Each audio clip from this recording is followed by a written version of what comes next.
So we're trying to see why would someone want to target one of those fire stations in Birmingham. It's just one of the questions after someone shot 2 firefighters in Birmingham this morning. Our crews are on the scene working to find answers for you in this breaking story. This world gone bad, man. Neighbors in the Norwood community concerned. New on the 4, we're hearing from residents about whether they feel safe in their neighborhood after this shooting.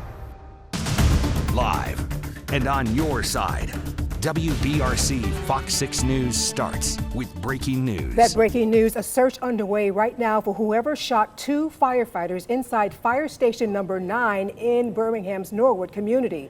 Neighbors and law enforcement in shock today. And this happening around 8:30 this morning, and our crews have been on the scene all day covering this breaking situation. We continue with our team coverage of this shooting. Our Tristan Rupert is on the scene at the fire station. Our Bria Chapman at UAB Hospital monitoring the condition of those firefighters. So Tristan, we'll start with you. The police chief saying pretty early this might have been targeted.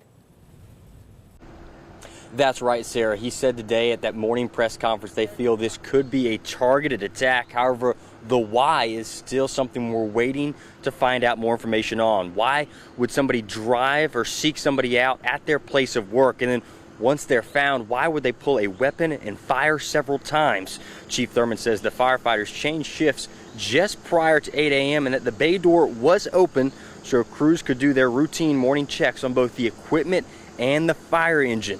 The shooting happened approximately 30 minutes later, and while no one is commenting right now on this case on the record, we're still working to learn more information about why this could be a targeted attack.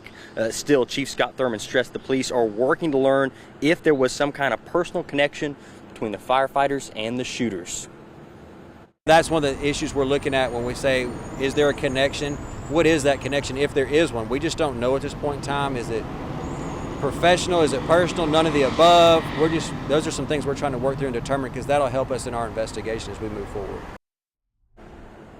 Now, police say they're unlikely to hold another press conference till they actually apprehend the people they believe shot the firefighters here at Station 9. But both those individuals are actually receiving medical care at UAB Hospital. That's where we're joined by our Bria Chapman.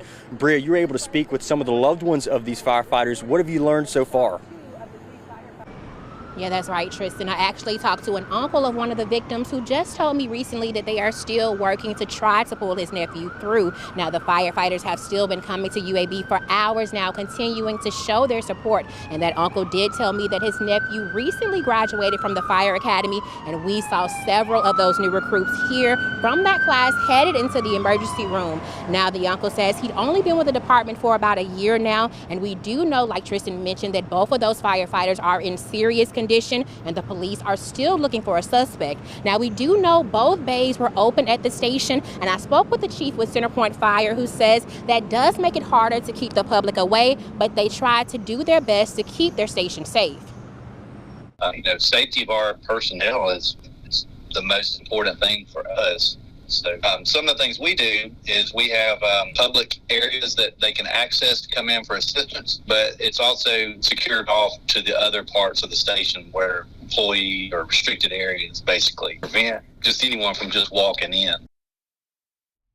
And he says the Centerpoint Fire Department is praying and sending love to those firefighters as well as their families. And coming up at 5, we'll hear more from Chief Dowling about ways those first responders can protect themselves inside the station.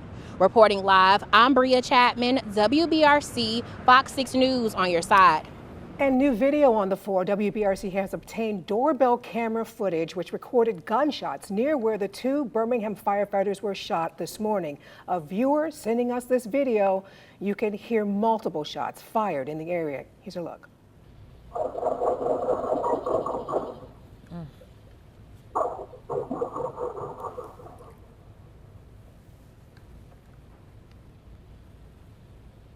Again, this was recorded on the doorbell cam at a few blocks from the fire station, capturing the sound of several gunshots this morning. Wow, and Birmingham Mayor Randall Woodfin releasing a statement today on social media saying in part, quote, "These are two dedicated servants of our community. Now we must return the favor of service by providing them and their families the comfort, care, and support they need. I also ask that you join me in lifting up the entire Birmingham Fire and Rescue team as they rally around their comrades during this very difficult time," end quote. And of course, keep it right here. Your WBRC News team is working on your side. To learn more information in this breaking news, we will update you on air on the WBRC News app. You can download it right now by scanning the QR code on your screen right now.